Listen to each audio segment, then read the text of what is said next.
Good morning, Fort McMurray, Wood Buffalo, and the rest of the world. You've tuned in to the Mac City Morning Show. I am your host, Elliott Pierre, and we're going to start the show off on the same note we start all of our shows off, with a moment of gratitude. I know you could be doing a million other things with your time, and the fact that you're spending with us truly does mean the world to me, so thank you. On that note, Tanner, hit him with the intro.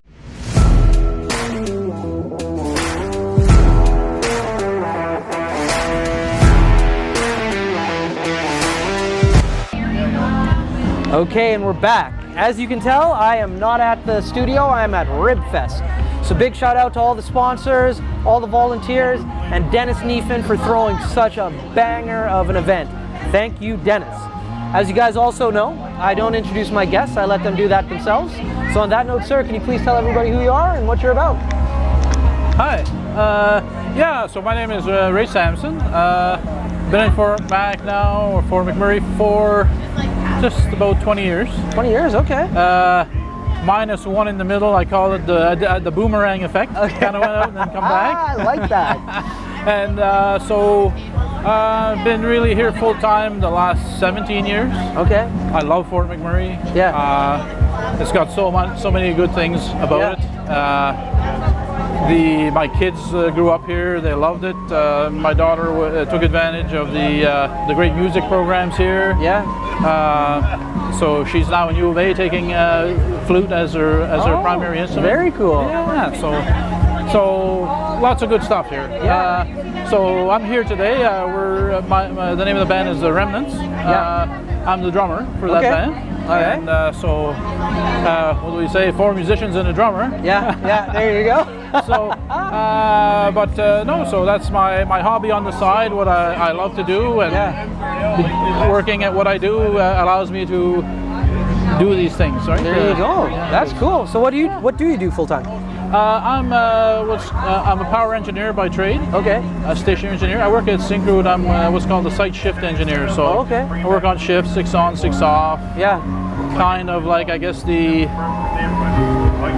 overseer on shift and representative of the plant chief for this team side and all that good stuff. So very cool. Yeah, it's a cool job. I love it. Yeah. I've told my kids, if you're lucky like me, I've been working like for 34, 35 years, and I still love what I do. That's awesome. I'm not one of those guys that complains about going into work. I've never done that, and so I'm very lucky, very fortunate. Man, you are fortunate. Not everybody can say that. Yeah, but I think what helps though too, I work for Syncrude. Yeah. And since I've been there for 17 years, I've probably had about 9 different jobs since I'm there. Right. So I don't get bored. That's right. When I work there. That was one of my things. How I ended up here is I used to work somewhere and I'd get bored. Yeah. And then move on to something else. But when I got here, I could move on to something else within the company and then I got bored. So. Yeah. Syncrude's a great company. Yeah. My father worked there for like 37 plus years. Wow. Yeah. Loved it there. I did 1 summer as a summer student. It was not for everybody. It was not for everybody. No. For me, I know it's not for my kids. Both my kids. So I have a stepson who works there though, actually. Yeah. So he's doing okay. So I'm convinced. I wasn't taking school very serious. I wasn't taking college serious. So my dad, when you grew up here, you could get like that summer job if your parents worked out there. Yeah. And I'm convinced, and he won't own up to it, but I'm convinced he got all of his buddies to give me the worst jobs that summer in the world. Let's test this guy. Oh man, I had to shovel Coke dust.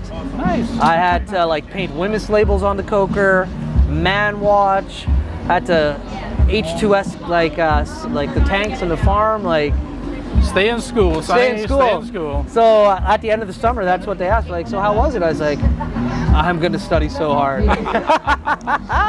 Right on. And so that was my experience out there. But Syncrude is a phenomenal company. There's no doubt about that. And the town is an awesome town too. Yeah. There's so many giving people. I'm a big believer in United Way also. Yeah. So I try to volunteer with them in the food bank as much as I can while working shift. And then maybe I'll give a little plug. I'm not quite sure about the whole thing, but there's a young fella that's had a couple of heart operations. I've heard about that. So I think where the big truck is over the hill there, I think they're taking donations there to help the family out. I think he's only like a month and a half old and has had 5 operations or something. Such a sin. Right? So everybody's getting behind and helping if they can, right? And that's a good plug. Yeah, I thought I'd give a good plug. I don't know names and details. All I know is they mentioned it to me before I came in today. Yeah. Darren Ealer, bass player there with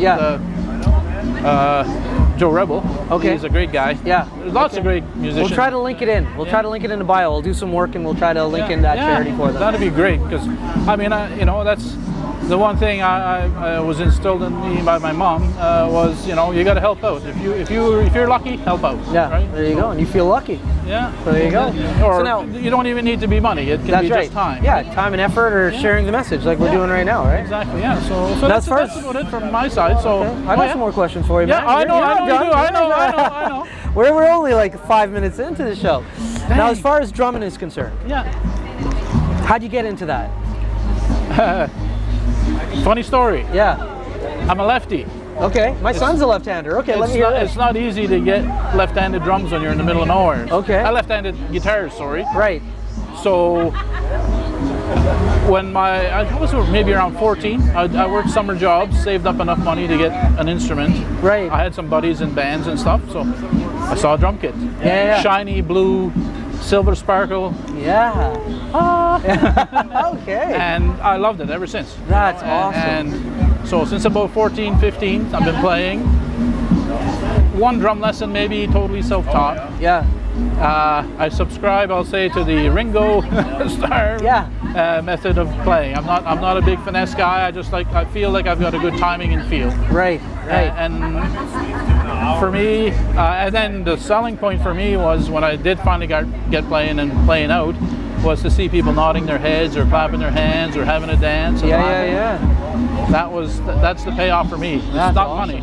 It's seeing people having a good time, forgetting their woes. Right? That's right. Yeah. So now, in regards to playing in a band, like how I'm fascinated because like people think because I do this like I'm in the creative world, but I'm really not. So I know nothing about musicians. How do you find bands to like play with and like jam out with? Awesome. Like, so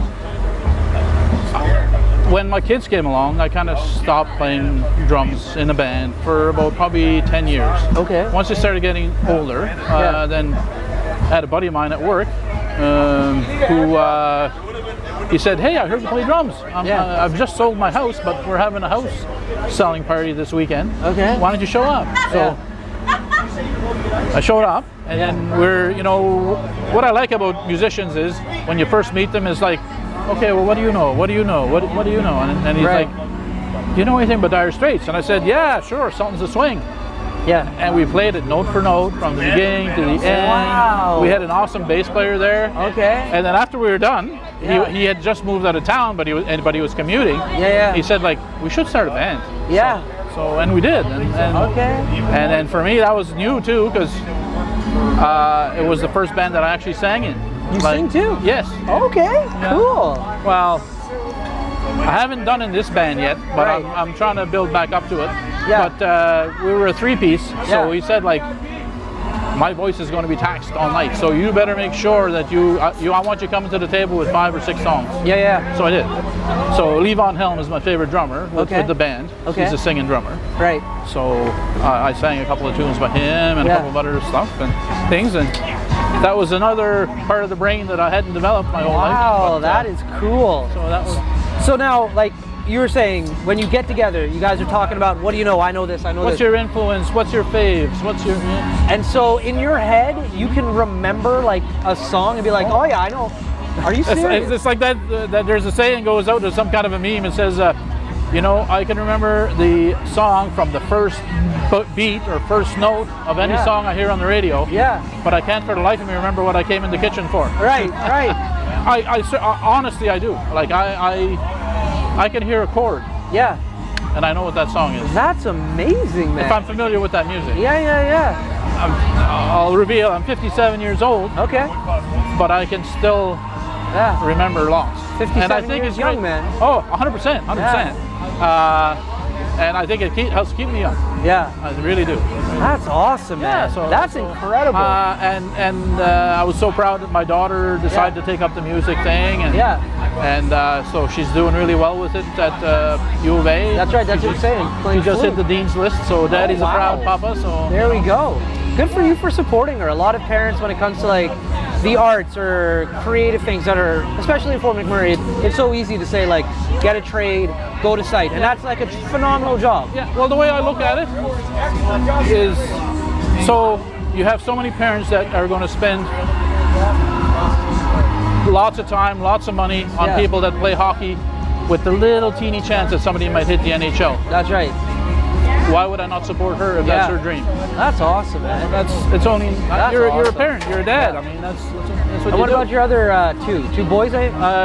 Two boys, yeah. I have a stepson who's older. He is working at site. Okay. As contractor. He's hoping to get on here soon. It's pretty tight the last years. You know, fingers crossed. Yeah, and then my youngest, he's still kind of finding himself, but he'll get there. He's a great kid. He's a great guy. Oh yeah, I've got no qualms.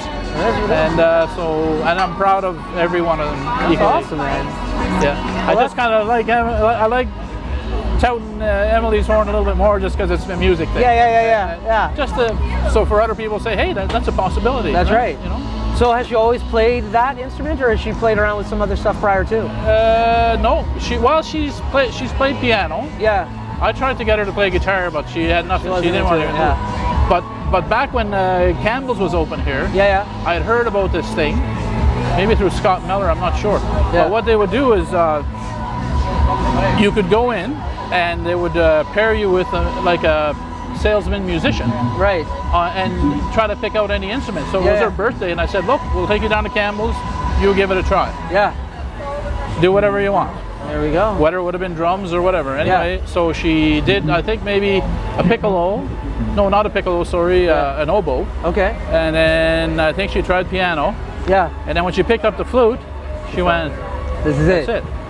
And she did some noodling around. Like, she's got natural talent. Like I've seen her pick up like, I don't know if you're familiar with ocarinas. Yes. Yeah. So I bought her one. Yeah. For a joke. Yeah. She picked it up. 3 minutes later, she was doing the theme from Zelda. Wow. And it's not intuitive. It's not like stuff in a row. It's all different spots, right?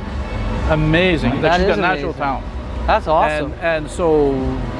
And she picked up the flute and she was playing, and the one who was there teaching her or showing her. Yeah. It took me 2 years to do that. Yeah. She told Emily, right? And that's awesome. So, and that was it since then, right? There we go. Yeah. That's a great story, man. Yeah. Well, listen, I would love to talk to you more, but I hear them doing the mic check, so we're about to get blown out. Yeah. So I want to thank you for coming on the show. Oh, at the end of every episode, everybody gets a shameless shout out or plug. So the camera's on you, the mic's on you. Take it away. Okay, well, so my band, the Remnants, are playing here tonight. We're 6 to 7. I don't know when this is going to air, but in any case, if you hear of us in a later time, the Remnants, we hopefully you'll come out and support. There we go. Awesome. Thank you, my man. I really appreciate having a chat with you. Me too. This is awesome. I love your show. Thank you so much, man. I appreciate that. You'll have to come on the show again. Come to the studio. Okay, cool. I'm dead serious. Take me up on that offer. Yeah. And you're a supporter of Ali too, who I support a lot. There we go. Ali and the boys at He's my guy. There we go. Awesome, man. This has been great. Thank you for the chat. Thank you. For McMurray, Wood Buffalo, and the rest of the world, thank you so much for tuning into the show. I truly do appreciate it. I hope you're having a great day, and we'll see you tomorrow. Peace. What a deadly old way to end another morning show. Later, boys. It's so ballistic!